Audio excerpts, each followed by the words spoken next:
Behringer Eurolive B612. No, B612. Let me fucking start again. Behringer Eurolive B612.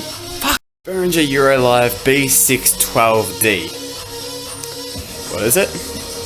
Well, it says it on the back. It's a active two-way loudspeaker system with blah blah blah 12-inch woofer and a 1.75-inch compression driver. Titanium compression driver. And this is what it looks like. Some people think it's ugly, some people don't. So, while my camera goes out of focus, where do I... I'm going to be talking about this.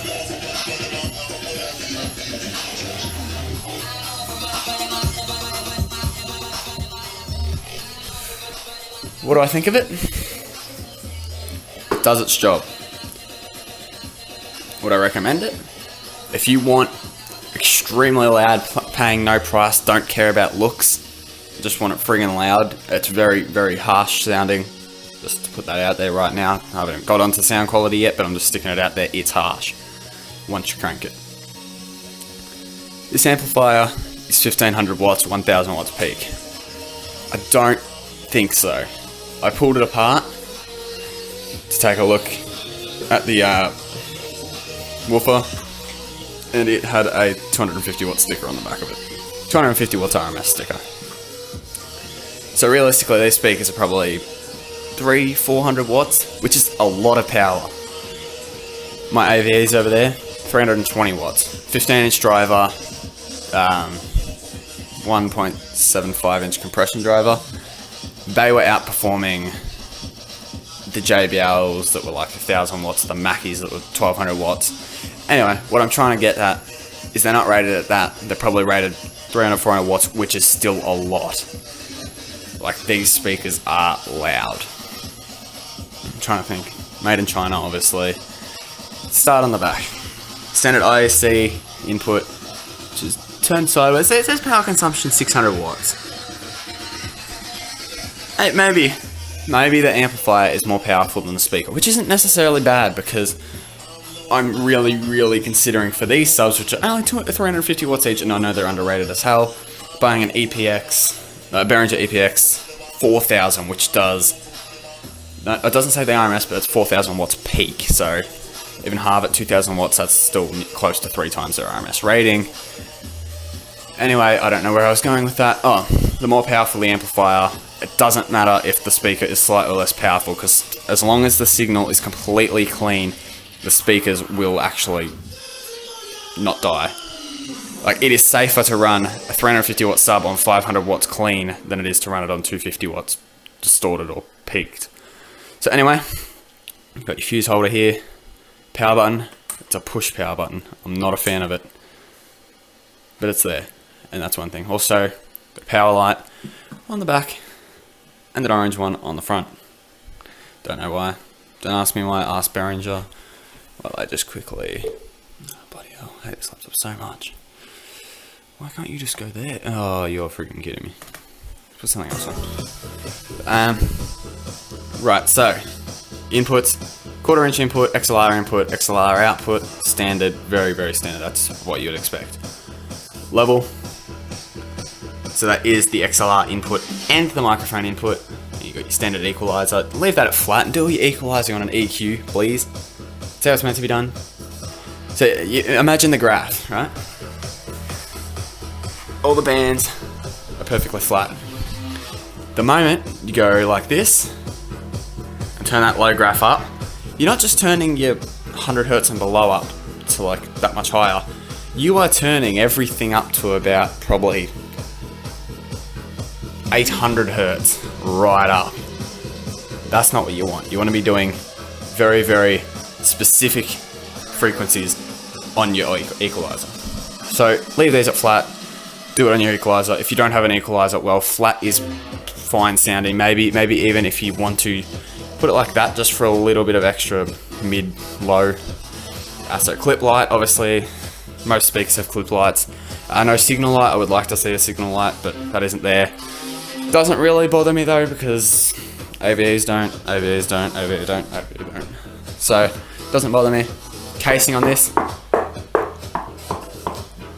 it's not bad, really. It scratches. This speaker has been used, as you can tell, a fair bit. But it's held up. Now it's really, I'd actually say well built. I looked inside of it, it's well built. Getting onto the front, yes, that has been painted over and replaced, because even as ugly as it still looks from the front, it looked that much uglier with 1500 watts and the friggin' yellow Behringer logo. Holy shit, it was throw up worthy. Obviously, you would rather look at that than you would rather look at that. That is also double the cost of one of these. This is a 12, obviously that's a 15. The 15-inch model is actually very, very big. I think it's roughly the same size as them. The 12-inch models of these are tiny though. Just the 12-inch models of the subs there. Rear ported, with literally, the box is I think 350 by 350? No, maybe even 325 mil. It's absolutely tiny. But anyway, looks from the front. Some people think it looks cool. Some people throw up when they see them. I got mixed opinion. I like the horn. Looks cool. Port's not a fan of. The grill, I don't know. What is that? The grill's actually really strong though. I'm a big fan of stomp-on grills like that. Where you can spill a drink and all the drinks go straight into the horn, and or you stand on it, whatever, and you can roll your ankle in. I want a grill that you can stand on, flat like this. You could walk on that. You could spill a drink on that. I've seen behind the grills. I know what's there. It's like that thick of just foam and stuff to prevent liquids from getting in. But double the price. Obviously, spill a drink on this, it's just going to go straight onto the driver. As you can see, the driver straight through there. Doesn't matter what you do, you cannot see the driver without removing the grill on one of these, which I've done to that one. But that ain't the point. So, slight advantage. You can tell it's on from the front, even though the AVAs have a retardedly and annoyingly blue light that you can see on the wall that these ones don't. Obviously, if you don't have a wall behind you, you won't be able to see that. So it's kind of an advantage at the front. But realistically, most of your mixing you're going to be standing behind the speaker anyway. So, sound quality. Let's change the song.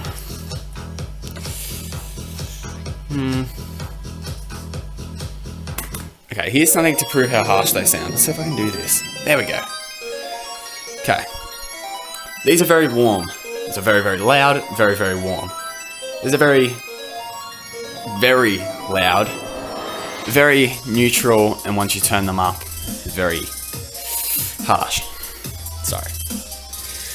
So I'll do this. I'll do an A-B comparison. I'll turn this off. Button. I keep forgetting it's a button instead of a switch. Why would you do that? I don't know. Actually, this isn't going to work because the moment I turn the AV off, the pass-through won't work. And where's the button? Oh my god, I'm sick of this. There you go. So. Okay, takes about 3 seconds to turn on, 2 seconds.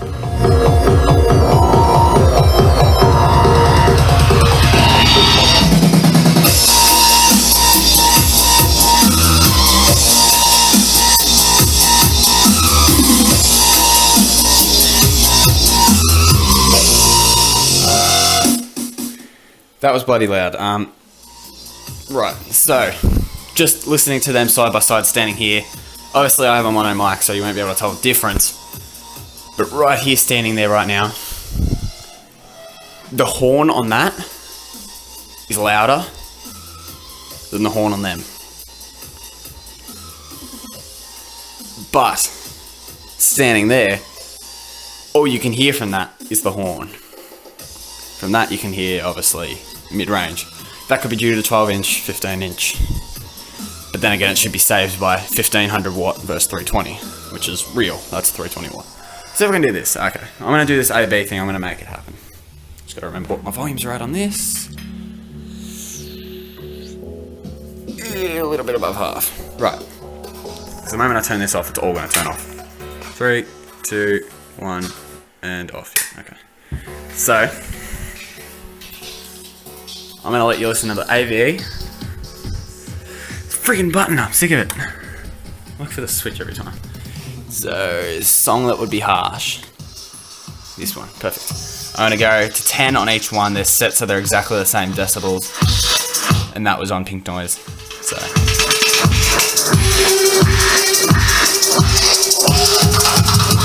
I'm gonna stand here for both.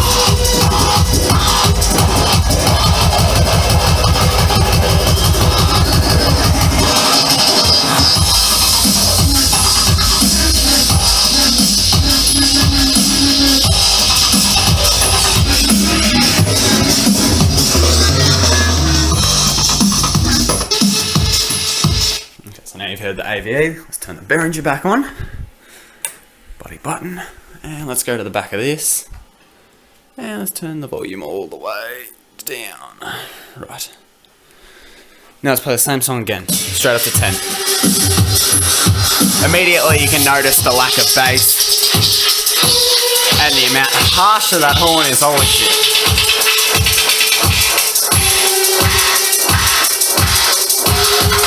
See if I can give it a little bit of low end if it sounds like.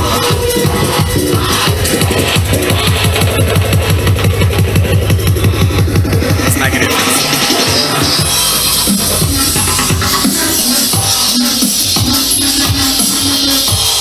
There is no bass. See what happens when I turn it all the way up, all the way. Don't recommend doing this. The lights come on.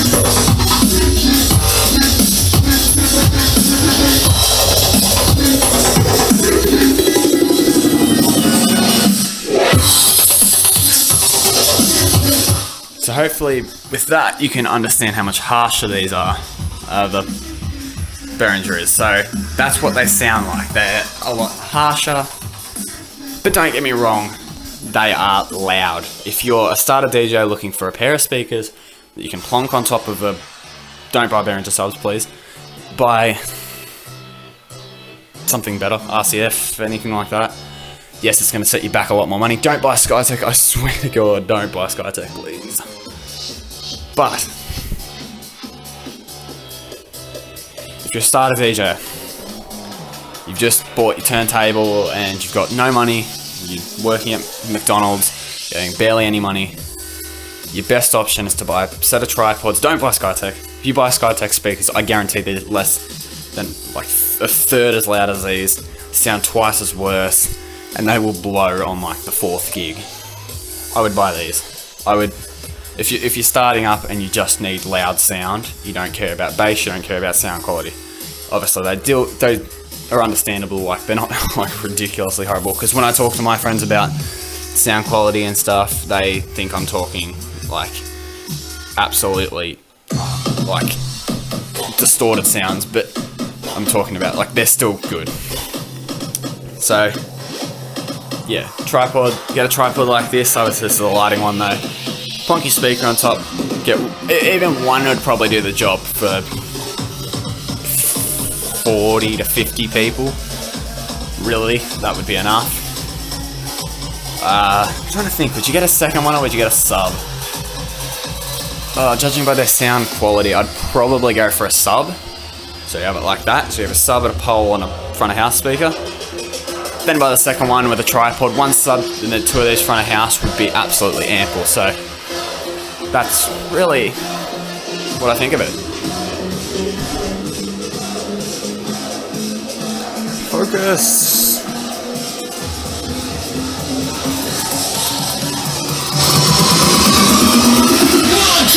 Everybody get!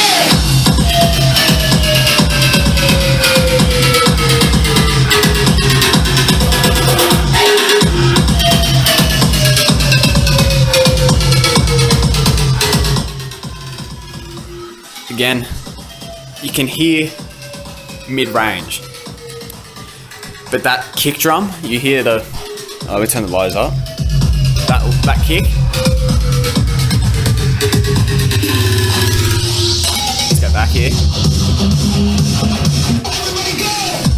hear that kick, then hear this kick, this, standing there you can notice, you can go, if you closed your eyes and you pretend there was no speakers and you said, where is the drums? Where is the kick drum? It's over there. But, let's do this. Let's turn this up. Just froze. Size limit. Oh, okay, right. So it's done this into 2 files now. Shit, that means this video is 2 gigs. Damn it. Okay, now let's do this. 1, 2, everybody go!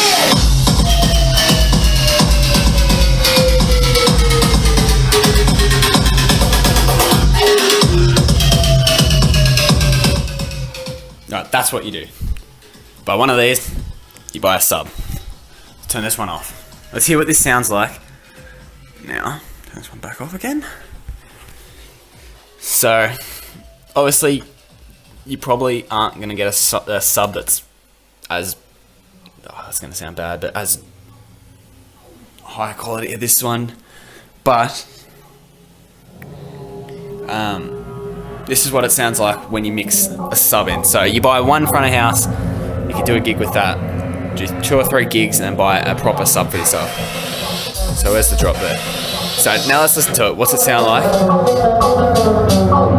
So this is the Behringer and 1/15" sub.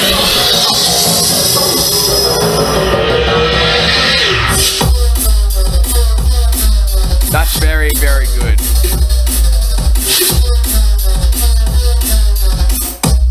Lots of people would be satisfied with that. That's what you do. Alright. This video is literally going to take me 24 hours because fuck you Australian internet speeds. Anyway. Do that. Perfect starter speaker. If you're looking at this as a wedge for a band, perfect for that. Absolutely perfect. Run your mic directly in, run your output to your mixer, which I don't have. Well, yeah, I do. I've got a really little one in here. Got a bigger one, not in this room though. But yeah, do it. Great. It works that way. Maybe even give it a little bit more low end, because it is quite powerful. It's very hard to peak these speakers. Give it a little bit of low end just to boost that mid a little bit, and that will actually sound very, very nice. Anyway, see you later. Hope you enjoyed. Hope I helped you out. If you did, leave me a comment and let me know that. Also leave a like, and thank you later.